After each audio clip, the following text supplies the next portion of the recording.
Слава Україні! Уже третю добу, як ворог прорвався на територію заводу «Азовсталь», де тривають важкі кровопролитні бої.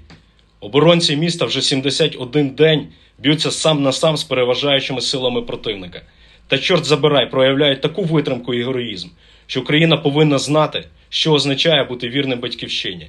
В черговий раз росіяни порушили обіцянку щодо перемир'я та не дали можливість на евакуацію цивільних осіб, які продовжують ховатися від обстрілів у підвалах заводу.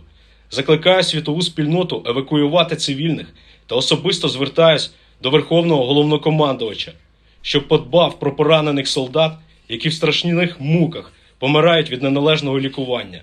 Дайте можливість забрати тіла воїнів, щоб українці могли попрощатися зі своїми героями. Відреагуйте належним чином на критичну ситуацію, в якій противник не дотримується жодних етичних норм, конвенцій та законів, знищуючи людей на очах у всього світу, керуючись вседозволеністю і безкарністю. Слава Україні!